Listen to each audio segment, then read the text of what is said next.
Ridwan Kamil dan Lisa Mariana telah jalani tes DNA. Apakah tes DNA ini menjadi akhir dari drama Ridwan Kamil dan Lisa Mariana? Kita akan bahas bersama dengan pakar hukum pidana Prof. Jamin Ginting. Selamat malam Prof. Jamin. Selamat malam Mas Rahmat. Baik, Prof. Jadi ini tes DNA bisa jadi penentu akhir drama kisruh Lisa Mariana dan Ridwan Kamil, Prof.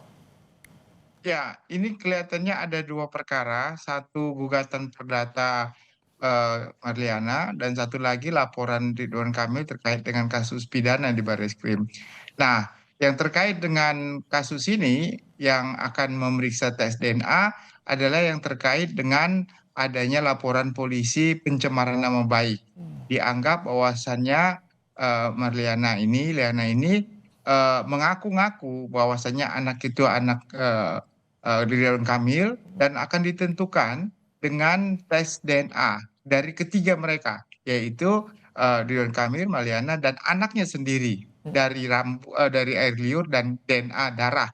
Nah, jadi kalau nanti ada dua kemungkinan identik bahwasanya itu sama dengan DNA dari ayah ibunya yang itu mereka berdua ini, maka apa yang disampaikan dalam gugatan itu menjadi alat bukti yang sah menyatakan bahwa Ridwan Kamil adalah anak ayah yang sah.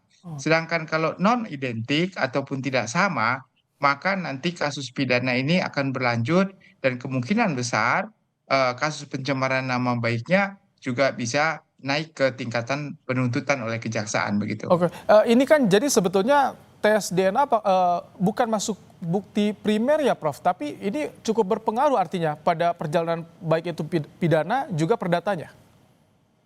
Ya, ini karena terkait dengan pencemaran baik, terkait dengan adanya tuduhan bahwasannya anak hasil dari hubungan di luar nikah, ya, maka ini harus dibuktikan.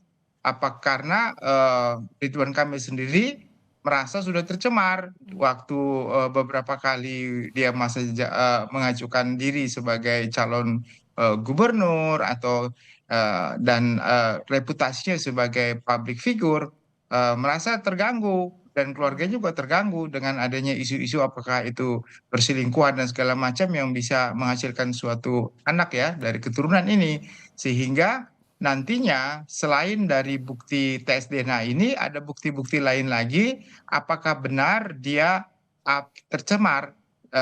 Ada saksi contohnya tercemarnya di mana. Nah, sekarang kalau di media sosial mungkin sudah tidak bisa lagi karena di putusan MK mengatakan kerusuhan atau pencemaran yang mengakibatkan kegaduhan itu di media sosial nggak bisa. Tapi benar-benar keluarganya menjadi tercemar, nama baiknya tercemar, dan ini bisa menjadi bukti yang sangat kuat karena terkait dengan hubungan darah ya. Nah, ini kalau kasus seperti ini memang tes DNA lah satu-satunya yang bisa menjadi dasar untuk membuktikan apakah dia anaknya atau bukan anaknya. Jadi saya kira ini tes DNA ini tes yang sangat vital ya, sangat menentukan, bukti yang sangat menentukan begitu.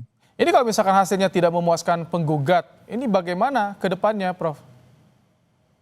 Ya kalau nantinya ternyata hasil DNA non identik bukan anak dari mereka berdua atau bukan tidak ada kesamaan DNA antara anak tersebut dengan Ridwan Kamil, maka tadi ada dua hal ya gugatan dari penggugat tadi yang mengaku ibu dari anak tersebut, istri hasil perjumpaan, maka gugatannya menjadi lemah begitu ya. Dan kasus pidananya menjadi naik begitu. Pidananya akan menjadi naik ke jenjang penyidikan. Karena apa? Karena cukup dua alat bukti untuk membuktikan kalau sebenarnya adanya pencemaran nama baik dengan mengaku-ngaku bahwa itu anak yang hubungan gelap dari dia, ternyata bukan begitu. Oke, Prof, ada sedikit gambaran tidak, Prof, bagaimana sebetulnya perjalanan proses dari tes DNA ini? Berapa lama biasanya dibutuhkan nanti hasilnya keluar, Prof?